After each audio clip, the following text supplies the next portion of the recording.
దాని నుంచి నోట కూడా కొట్టుకుంటుంది, ఏ దడ అలాగే ఉంది. అయితే చాలా అన్నయ్య వెళ్ళే చాలా ఈవెంట్స్ నేను చూస్తూ ఉంటాను. అక్కడ డైరెక్టర్స్ కానీ, యాక్టర్స్ కానీ, ప్రొడ్యూసర్స్ కానీ. అయితే ఒకటి ముఖ్యంగా సుమగారికి నేను థ్యాంక్స్ చెప్పాలి. సుమగారు థ్యాంక్ యూ వెరీ మచ్. అన్నయ్య నా ఎదురుగా లేకుండా కొంచెం వెనకాల పెట్టి నన్ను సేవ్ చేశారు. నేను కొంచెం టెన్షన్ లేకుండా మాట్లాడచ్చు. అయితే చాలా చాలా ప్రీ రిలీజ్ ఈవెంట్స్లో డైరెక్టర్స్ కానీ, యాక్టర్స్ కానీ మాట్లాడేటప్పుడు ఏం మాట్లాడాలో తెలియట్లేదు అని అనేవారు. అదేంటి అన్నయ్య ఈవెంట్కి వస్తే ఏం మాట్లాడాలో తెలియకపోవడం ఏంటి, ప్రాక్టీస్ చేస్తే మాట్లాడేవచ్చు కదా అనుకున్నాను. లాస్ట్ 4 రోజుల నుంచి నేను ప్రాక్టీస్ చేసింది ఐపీఎస్ ఐఏఎస్ అయ్యి ఉంటే నిజంగా ఈ పాటి కలెక్టర్ కమిషనర్ అయ్యేవాడిని. అయినా ఇప్పటికీ నాకు వచ్చిన ఫస్ట్ మాట ఏం మాట్లాడాలో తెలియట్లేదు. ఐ థింక్ అది అన్నయ్య ఆరా అలాంటిది. ఎంత ప్రిపేర్ అయినా ఆయన ఎదురుగా ఉన్నప్పుడు నోట్లోంచి మాట రాదు. అన్నయ్య మామూలుగా సినిమాలు రిలీజ్ అయిన తర్వాత హిట్ అవుతాయి. నేను ఆనెస్ట్గా చెప్తున్నాను, మా సినిమా ఆల్రెడీ హిట్టే. మీరు ప్రీ రిలీజ్ ఈవెంట్ రావడం మా సినిమా చాలా పెద్ద హిట్. అది మా టీం అంతా మేము నమ్ముతున్నాం. అంటే అన్నయ్యతో నాకు చాలా నేను చాలా దగ్గర నుంచి అన్నయ్యని ట్రావెల్ అయ్యాను. అయితే అంటారు కదా, నెవర్ మీట్ యువర్ హీరోస్ అంటారు. అది ఒక సేయింగ్ ఉంది, నెవర్ మీట్ యువర్ హీరోస్. ఎందుకంటే దూరం నుంచి మనం అభిమానించి ఆదరించే మన హీరోస్ దగ్గరికి వెళ్ళేటప్పుడు వీళ్ళు కూడా మనుషులేనా అని అనిపిస్తూ ఉంటుందని దాని గురించి చెప్పిన సేయింగ్. నేను టేక్ మై వర్డ్ అండి, నేను అన్నయ్యని అట్లీస్ట్ ఒక 100 సార్లు కలిసి ఉంటాను. ఆయన he's definitely 100 times than what he's on the screen.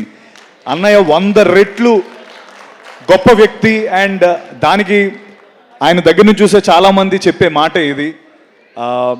నేను చాలా లోలో ఉన్నప్పుడు నాకు ఒక లైట్, ఒక దీపంలో వచ్చిన వ్యక్తి అది మెగాస్టార్ చిరంజీవి గారు. అది ఎందుకో చెప్తాను నేను.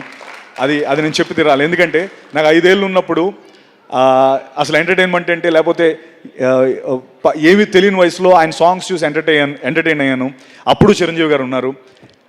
తర్వాత నా ఇంజనీరింగ్ ఫ్రెషర్స్లో నేను డ్యాన్స్ వేసి నా మిస్టర్ సిఎస్సి 4 years నేనే మిస్టర్ సిఎస్సిగా నేను ఉన్నప్పుడు అన్నయ్య ఉన్నారు. తర్వాత నేను ఇండస్ట్రీలోకి రావడానికి నేను వచ్చేటప్పుడు ఎవరు నా ఇన్స్పిరేషన్ అంటే అప్పుడు అన్నయ్య ఉన్నారు. మా బుడ్డోడు పుట్టినప్పుడు కోవిడ్లో పుట్టాడు. వాడికి ఫస్ట్ గిఫ్ట్ అన్నయ్య ఇచ్చారు, అప్పుడు కూడా అన్నయ్య ఉన్నారు.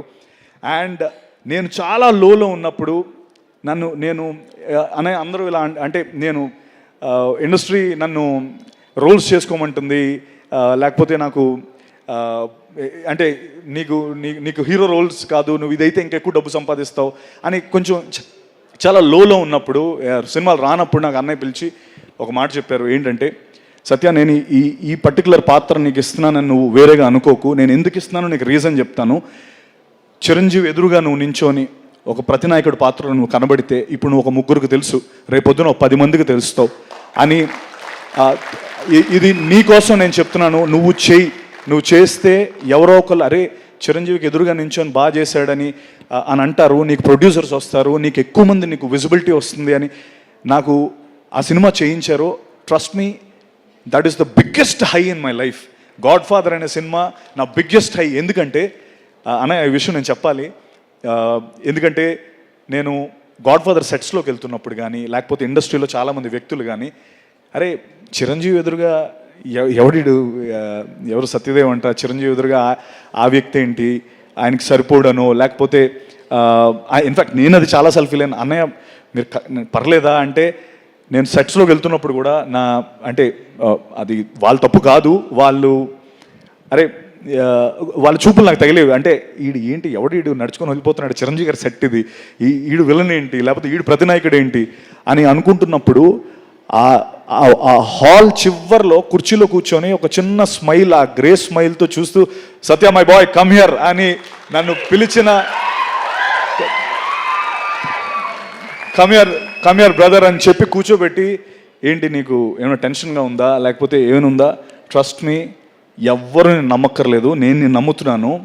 సినిమా రిలీజ్ అయిన తర్వాత నువ్వు చూడు అని చెప్పి first day morning US show పడిపోయిన తర్వాత God father film first US show పడిపోయిన తర్వాత మార్నింగ్ 6 o'clock అన్నయ్య నాకు ఫోన్ చేసి, నేను చెప్పానా ఇదే జరుగుతుందని చెప్పాను, ఏం రాశారు చూసావా నీ గురించి అని చెప్పి ఫోన్ చేసి నాకు నిజంగా ఆ రోజు కంట్లో నీళ్ళు తిరిగాయి. అంటే ఎస్, నేను ఏం సాధించాననడానికి చిరంజీవి గారి నమ్మకాన్ని నిలబెట్టాను, అది చాలు నాకు.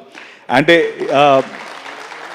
అండ్ అనే మీరు ఆ రోజు ఎందుకు అది జీబ్రా ఎందుకు కనెక్ట్ అయింది, ఎందుకు ఇది వెరీ ఇంపార్టెంట్ ఫర్ జీబ్రా అంటే, ఆ రోజు మీరు చెప్పిందే గాడ్ ఫాదర్ సినిమాలో చిరంజీవి గారు ఇతన్ని పెట్టారు అన్న నమ్మకంతోనే బాలా, దినేష్, ఎస్ఎన్ రెడ్డి గారు నాకు ఈ సినిమా ఇచ్చారనే, జీబ్రా అనే సినిమా.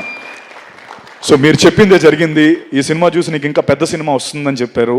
ఇది నా biggest film in my life, my career. ఇంత డబ్బు పెట్టి బాలా, దినేష్ గారు, ఎస్ఎన్ రెడ్డి అన్న ఈ సినిమాకి ఇంత డబ్బు పెట్టి నాకు ఇంత పెద్ద క్యాన్వస్ ఇచ్చారు. ఆ సినిమాకి కూడా అన్నయ్య రావడం, దాన్ని మళ్ళీ ముందు నాకు ఎంకరేజ్మెంట్ ఇవ్వడం, నేను ఇది ఎప్పటికీ మర్చిపోలేను.